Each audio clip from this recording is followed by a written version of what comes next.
بسم اللہ الرحمن الرحیم۔ السلام علیکم ناظرین، میں ہوں آپ کا میزبان عمر فاروق اور آپ دیکھ رہے ہیں گتھم گتھا۔ آج ہم اپنے اس پروگرام میں ہوں گے گتھم گتھا نظام تعلیم کے ساتھ۔ جیسا کہ آپ سب جانتے ہیں کہ پاکستان 1947 میں آزاد ہوا، لیکن افسوس کہ آج بھی ہمارا نظام تعلیم وہی ہے جو انگریزوں نے نافذ کیا۔ یہ وہ نظام تعلیم ہے جسے کلرک پروڈیوسر کہتے ہیں، کیونکہ جو بندہ لارڈ میکالے جس نے یہ مرتب کیا تھا، اس نے کہا تھا I stand for making an educational system which produces clerk۔ یہی وجہ ہے کہ آج آزادی کے 76 برس بعد بھی ہم ذہنی طور پر غلام ہیں۔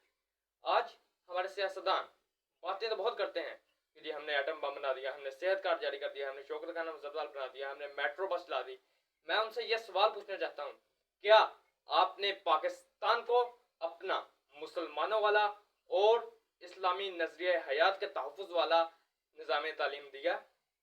نہیں، کیونکہ پاکستان میں جب بھی کوئی نئی حکومت بنتی ہے تو تعلیم، صحت، مواصلات، یہ تین وزارتیں بہت اہم ہوتی ہیں، اور عام طور پر یہ تینوں وزارتیں ان وزراء کو، ان لوگوں کو دی جاتی ہیں جو کہ وزیر اعظم کے بہت زیادہ قریب ہوں، اور عام طور پر زیادہ بجٹ بھی نہیں کا ہوتا ہے تعلیم، صحت اور مواصلات۔ یہی وجہ ہے کہ عوام نہیں چاہتے کہ ایسے لوگ ان پہ مسلط ہوں جو کرپٹ ہوں، لیکن افسوس اس بات پہ ہے کہ یہ تینوں وزارتیں ان لوگوں کو دی جاتی ہیں جو کرپٹ ہوتے ہیں، یا تو پھر ان لوگوں کو دی جاتی ہیں جن کا سیاسی اثر و رسوخ ہوتا ہے، کس لحاظ سے، جنہوں نے زیادہ سیٹیں جیتی ہوتی ہیں۔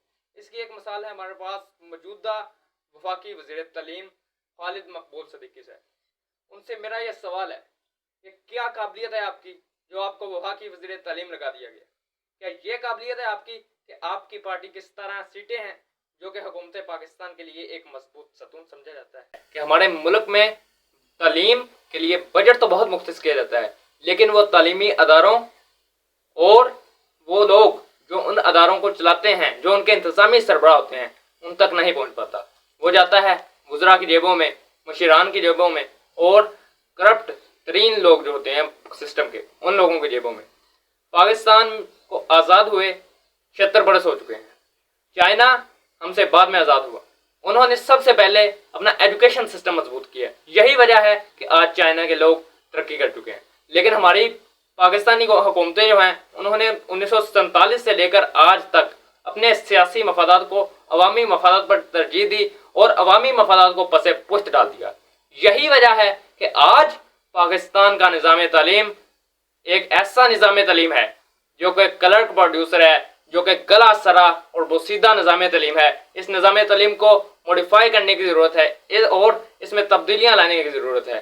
یہ ایک ایسا نظام تعلیم ہے جسے محض چند تبدیلیوں سے ہم دوبارہ نہیں زندہ کر سکتے۔ واپس اس میں ایک دو تبدیلیاں کرنے سے یہ ٹھیک نہیں ہوگا، اسے مکمل طور پر شروع سے آخر تک تبدیل کرنا پڑے گا۔ یہی وجہ ہے کہ پاکستان کی ترقی کا ضامن پاکستان کی نظام تعلیم ہے۔ وہ لوگ جو دعوے کرتے ہیں کہ ہم نے جی میٹرو بس بنا دی، ہم نے ایٹم بم بنا دیا، ان سے ملک کا نظام تعلیم تو بن نہیں سکا، انہوں نے اور کیا بنانا ہے۔ پاکستان کے نظام تعلیم کا یہ عالم ہے کہ آج لاکھوں طلباء اسکول سے باہر ہیں۔ آج پاکستان کے اسکولوں کی عمارتیں، کالجوں کی عمارتیں خستہ حالی کا شکار ہیں۔ پاکستان میں کوئی بھی ایسا اسکول نہیں ہے جو کہ تمام تر بنیادی سہولیات سے آراستہ ہو، اور پاکستان کا نصاب تعلیم بہت ہی پرانا ہے۔ ہمارے طلباء کو ہر جگہ پہ انگلش پڑھائی جاتی ہے، حالانکہ ہماری قومی زبان اردو ہے۔ یہی وجہ ہے کہ ہم لوگ ترقی نہیں کر پا رہے۔ ہمیں 12 سال، 14 سال، 16 سال انگلش سیکھنے میں لگ جاتے ہیں، اور بعد میں آتی پھر بھی نہیں ہے، اور یہی وجہ ہے کہ آج ہم انگلش سیکھتے سیکھتے باقی سب سیکھنے سے بھی ناکام ہو رہے ہیں۔ اس کے علاوہ جو آج کل ایک بہت مین مسئلہ ہے وہ یہ ہے کہ ہمارے سکولز، ہمارے کالجز خالی پڑے ہوئے ہیں، ٹیچرز وہاں پہ موجود نہیں ہیں۔ ایک کلاس میں 60 70 80 طالب علم ہیں جن کو ایک ٹیچر پڑھا رہا ہے، حالانکہ یہ بہت ہی ایک انڈیزائربل سچویشن ہے ہمارے لیے، اور اسے تبدیل کرنا چاہیے۔ اساتذہ کو بھرتی کرنا چاہیے۔ آج جگہ ہونے کے باوجود اساتذہ کو بھرتی کیوں نہیں کیا جا رہا، یہ سوال ہے۔ وجہ یہ ہے کہ کیونکہ اگر بھرتی کریں گے تو خزانے پہ بوجھ ڈلے گا، وہ جو آپ لوگ کیسے خزانے میں بوجھ ڈلے گا؟ پہلے بھی تو وہاں پہ ٹیچرز تھے، کیونکہ جی اب کرپشن کی وجہ سے ملک کا خزانہ خالی ہو گیا. کس نے کی کرپشن؟ میں نے تو نہیں کی، کسی اور نے تو نہیں کی، آپ لوگوں نے کرپشن کی ہے. آپ ہی گزشتہ 40-50 برسوں سے ملک کی حکومت چلاتے آ رہے ہیں.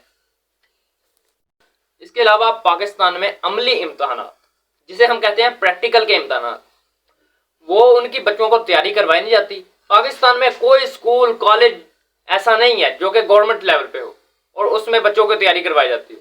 اور بعد میں جب پریکٹیکل کے پیپر ہوتے ہیں تو ٹیچرز کی سفارشیں اور مٹھی گرم کر کے نمبر لگ جاتے ہیں. ہر کوئی جانتا ہے کہ پریکٹیکلز میں نمبر کیسے لگتے ہیں. یہ میٹرک کے پریکٹیکلز ہو گئے ہیں، انٹر کے ہو رہے ہیں، سب کو پتا ہے کہ پریکٹیکلز میں نمبر کس طرح لگ رہے ہیں. یا تو پھر آپ پریکٹیکل ختم ہی کر دیں اگر نہیں آپ نے اس طرح بچوں کو تیاری کروانی، اور یا پھر آپ پریکٹیکل لیں، اچھی طرح سے لیب ہوں، وہاں پہ بچوں کو تیاری کروائی جائے تاکہ وہ پتہ چلے وہ عملی میدان میں بھی قدم رکھتے ہیں.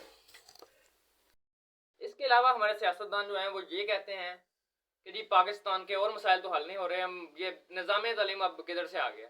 نظام تعلیم ایک اہم مسئلہ ہے. جب تک یہ مسئلہ حل نہیں ہوگا پاکستان میں کبھی ترقی نہیں ہو سکتی. جب تک یہ نظام تعلیم ہمارا اپنا نہیں ہوگا، یہ کلرک پروڈیوسر نظام تعلیم ہوگا تو کلرک ہی پیدا ہوں گے. پاکستان میں جتنا بندہ زیادہ پڑھا ہے وہ اتنا بڑا کلرک ہے. میٹرک لیول کے بچے بالکل ٹھیک ہوتے ہیں، جب انٹر تب بھی تقریباً ٹھیک ہوتے ہیں، اور جب وہ 2-4 جماعتیں اور پڑھ لیتے ہیں تو ان کا ذہن بھی کلرکوں والا ہو جاتا ہے. ان کے نزدیک صرف پڑھائی سب کچھ ہوتی ہے اور کچھ بھی نہیں. حالانکہ اس وقت پاکستان کو فنی اور ٹیکنیکل اور پروفیشنل ایجوکیشن جو ادارے ہیں وہ کھولنے کی ضرورت ہے تاکہ پاکستان ترقی کر سکے. اور ایک اور سوال یہ ہے جو کہ سیاستدان کہتے ہیں کہ ہمیں اور بھی بہت کام ہے کرنے کے لیے. پاکستان میں صحت کا مسئلہ، میں عدل کا مسئلہ، اور بھی بہت سے مسائل ہیں، مواصلات کا مسئلہ، ٹرانسپورٹ کا مسئلہ. تو یہ نظام تعلیم کے ادھر سے آ گیا. اگر نظام تعلیم بہتر ہو تو ملک ترقی کی راہ پر گامزن ہوتا ہے.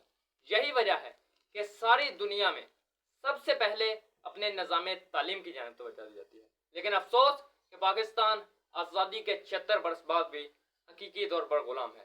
حقیقی آزادی آپ کے لانگ مارچز اور حقیقی آزادی مارچز سے یا پھر مہنگائی مکاؤ مارچز سے، شہباز شریف صاحب کے وزیر اعظم بننے سے، آصف زرداری صاحب کے صدر بننے سے نہیں مل سکتی. حقیقی آزادی تب ہوگی جب ہمارا نظام تعلیم اپنا ہوگا.